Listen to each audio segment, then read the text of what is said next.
that when we're buying and the repercussions of what we're buying, what happens as a result of what we buy.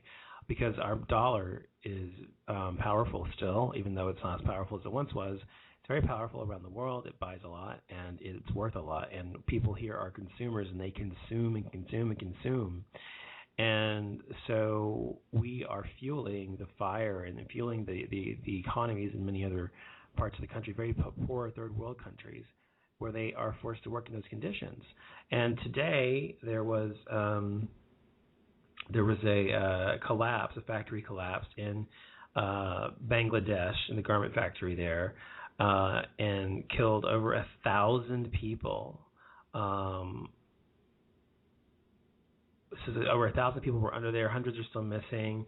2 are definitely dead. 50 to 100 workers are trapped for sure. I mean, it's horrible. So this is the kind of thing that's happening. So, and when it comes to your iPhone, for example, I'm sure you've heard about the fact that the iPhone, it's made in China, made with very cheap labor, and has absolutely no, they have no benefits. They don't. Some of them even sleep in their workplaces. They have places for them to never go home. They work, go sleep, get up, work again, go to sleep, get up, work again, go to sleep, and send their money back home or whatever. So, I think if you realize that corporations don't give a shit, especially like Walmart, for example, when they're outsourcing or where they're buying things, they don't care where they come from. They just care if they're cheap.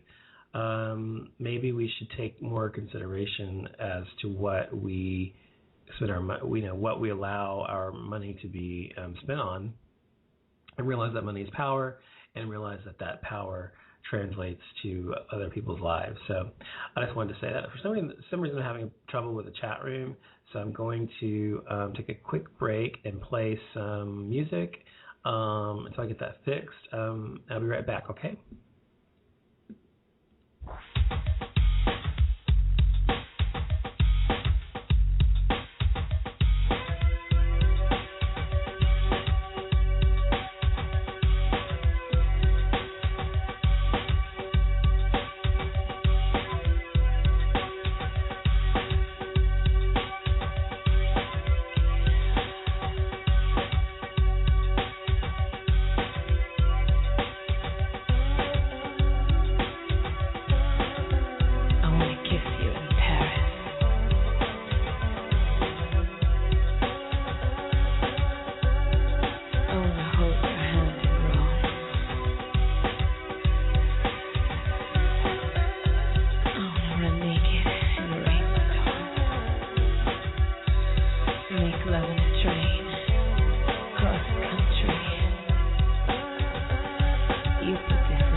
afraid of who you are. We can fly. Poor is the man whose pleasures depend on the permission of another. Love me. That's right. Love me. I want to be a baby.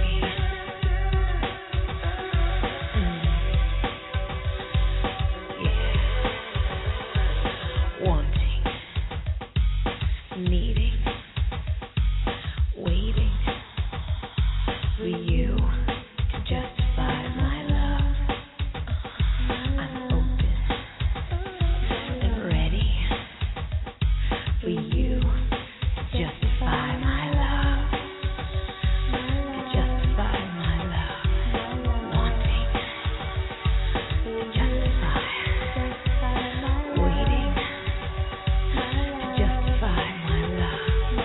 Praying to justify.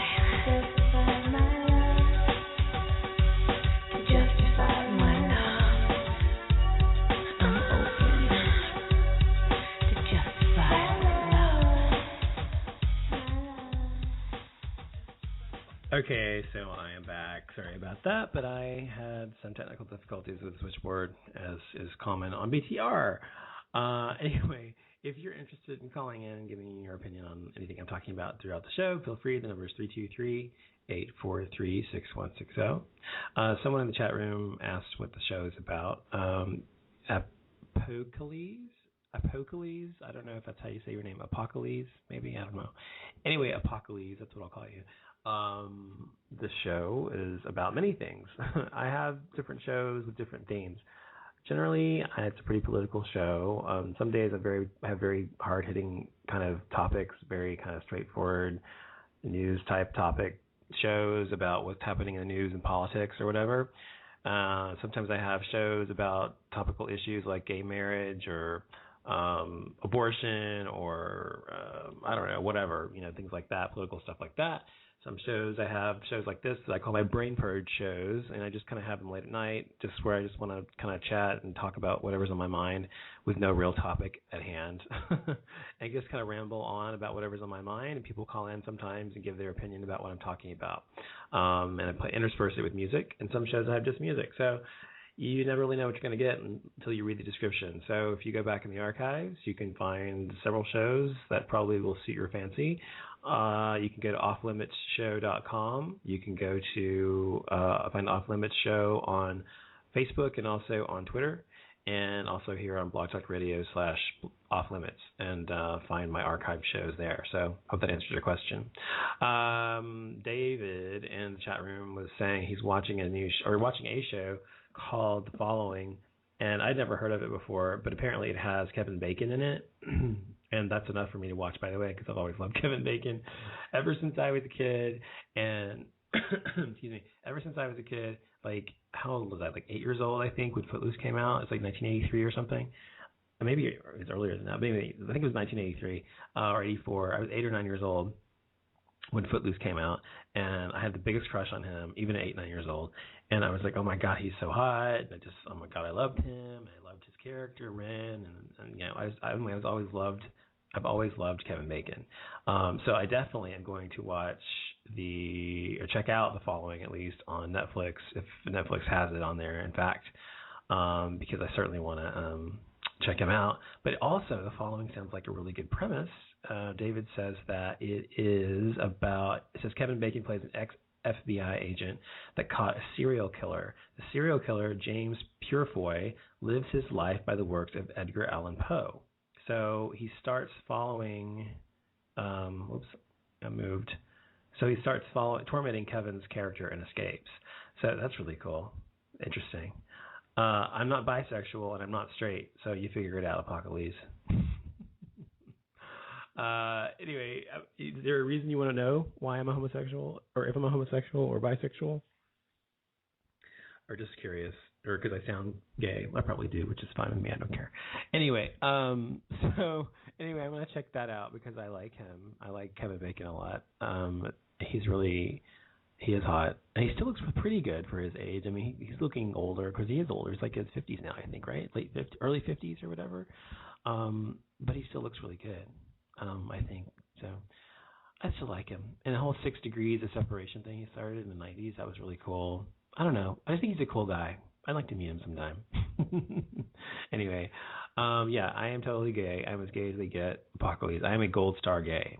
By the way, if you don't know what a gold star gay is, those of you listening, a gold star gay is someone who has never, a gay man who has never had sex with a woman and has never wanted to, by the way. Now, I've had plenty of opportunities to have sex with women throughout my life, as early as high school, but I've never taken anyone up on it, nor will I ever. So I am a gold star homo, and I like it that way. So that's what I am. So now you know. Also, just so you know, Apocalypse, I'm very, very opinionated.